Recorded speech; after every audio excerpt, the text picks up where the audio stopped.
नमस्ते बच्चों। आज हम जो पाठ पढ़ने जा रहे हैं वह भारत के दूसरे प्रधानमंत्री लाल बहादुर शास्त्री जी से संबंधित है। इस वीडियो में हम लोग उनके बचपन से जुड़ी कुछ घटनाओं एवं देश के प्रधानमंत्री बनने के बाद उन्होंने देश की सेवा कैसी की, इसके संदर्भ में कुछ जानकारी प्राप्त करेंगे। शास्त्री जी सादगी की उदाहरण थे। उनका जीवन प्रेरणादायी बना रहा। शास्त्री जी का जन्म 2 अक्टूबर 1904 ईस्वी को मुगल सराय में हुआ था। इनके पिता का नाम मुंशी प्रसाद श्रीवास्तव और माता का नाम रामदुलारी देवी था। इनकी 2 बहनें थीं। लोग इन्हें प्यार से नन्हे कहकर पुकारते थे। इनके पिता प्राथमिक स्कूल के एक शिक्षक थे। मात्र 1.5 वर्ष के ही थे कि इनके पिता की मृत्यु हो गई। तब माँ नन्हे और अपनी 2 बेटियों को लेकर अपने पिता के घर मिर्जापुर आ गई और इनकी प्रारंभिक शिक्षा वहीं हुई। बाद में मिडिल क्लास की पढ़ाई ये काशी के हरिश्चंद्र हाई स्कूल में किए। उसके बाद काशी विद्यापीठ में इन्होंने शास्त्री की उपाधि प्राप्त की। बचपन से ये विनम्र थे।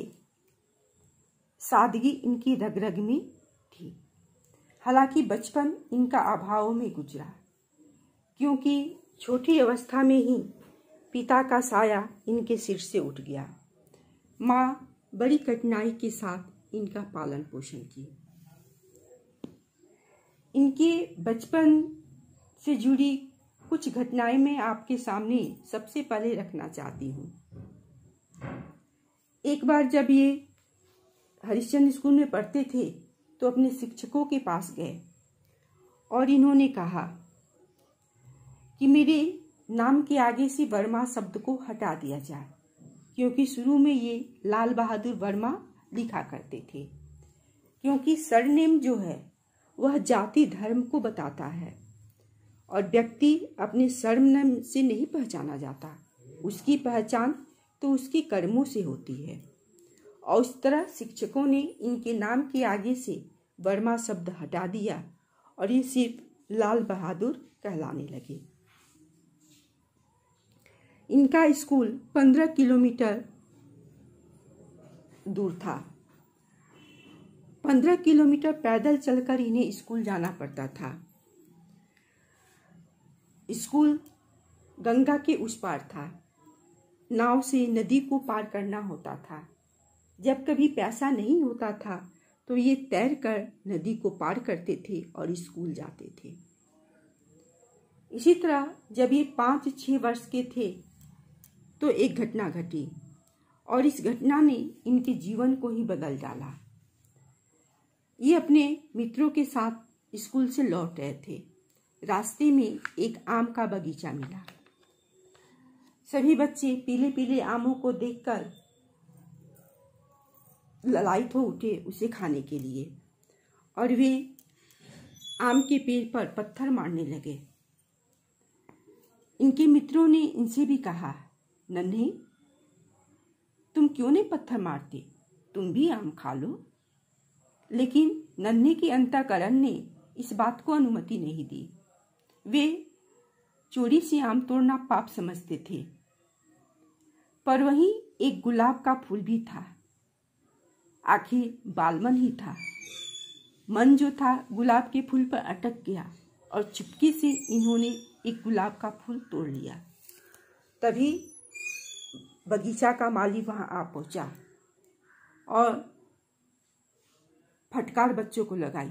सारे बच्चे डर के भाग गए, लेकिन नन्हा पकड़ में आ गया। वह चुपचाप वहीं खड़ा रहा। माली ने नन्हे के कान को मरोड़ा और 2 तमाचा गाल पर जड़ दिया। बालक रोने लगा और सुबकते हुए उसने कहा कि तुम मुझे क्यों मार रहे हो, मेरे पिताजी जीवित नहीं हैं। तब माली ने कहा, तब तक तुम्हें 2 चांटा और मारना चाहिए। पिताजी नहीं हैं और तुम चोरी कर रहे हो। माली के इन शब्दों ने बालक के मन पे एक प्रभाव डाला और उसने सोचा कि अब मैं एक अच्छा व्यक्ति बनकर दिखाऊंगा, एक अच्छा बच्चा बनकर दिखाऊंगा।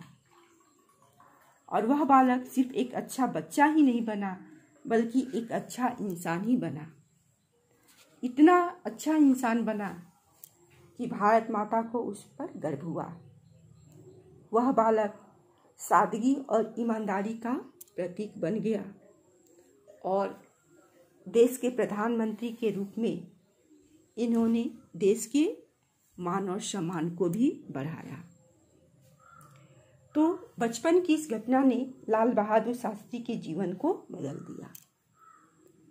अब पुनः उनके स्कूली जीवन की तरफ मैं मोड़ती हूँ। मात्र 11 वर्ष के ही थे कि इन्होंने देश के लिए कुछ करने का मन बना लिया। 1920 में जब गांधी जी का असहयोग आंदोलन चल रहा था तो घर बार की चिंता छोड़कर स्कूली पढ़ाई की उन्होंने छोड़ दी और आंदोलन में कूद पड़े। गांधी जी के आह्वान पर ये हड़तालों में शामिल होने लगे। ये काम बड़ी विनम्रता के साथ चलते थे। गांधी जी का विशेष प्रभाव उनके ऊपर था। ये उनके पद चिन्हों पर चलते थे। इससे इनकी माँ काफी चिंतित हुई। उनकी उम्मीदों पर पानी फिर गया और इन्होंने उन्हें रोकने का प्रयास किया, लेकिन ये अंदर से बाहर से जितने कोमल थे, अंदर से चट्टान की तरह दृढ़ थे।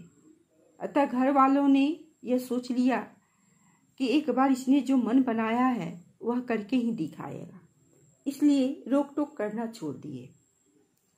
बाद में स्कूल के शिक्षकों ने इन्हें समझाया कि तुम अपना नामांकन काशी विद्यापीठ में करवा लो, क्योंकि इस विद्यालय की स्थापना तुम जैसे विद्यार्थियों के लिए ही हुई है। तुम वहाँ अपनी पढ़ाई के साथ साथ देश सेवा का भी कार्य कर सकते हो। और इस तरह काशी विद्यापीठ में इन्होंने अपना नामांकन करवा लिया और वहीं 1925 ईस्वी में इन्होंने शास्त्री की उपाधि प्राप्त की। तो शास्त्री इनका सरनेम ना होकर इनकी उपाधि है। काशी विद्यापीठ में रहते हुए देश के महान व्यक्तियों के साथ इन्हें रहने का मौका मिला और उनकी छाप इनके ऊपर पड़ी। देश के आंदोलनों में भाग लेते रहे और महत्वपूर्ण कार्य को करते रहे। देश सेवा के कार्य हेतु ये इलाहाबाद आ गए और यहीं मिर्जापुर निवासी श्री गणेश प्रसाद की सुपुत्री ललिता देवी के साथ इनका विवाह 1927 ईस्वी में हो गया। इनका वैवाहिक जीवन बहुत सरल था। पत्नी भी इनकी तरह ही सादगी की प्रतिमूर्ति थी। और जब देश आज़ाद हुआ और 1946 में कांग्रेस की सरकार बनी, तब इस छोटे से डायनामो को देश सेवा में रचनात्मक भूमिका निभाने के लिए कहा गया और ये अपने गृह प्रदेश उत्तर प्रदेश के संसदीय सचिव नियुक्त हुए और बाद में गृह मंत्री भी बने।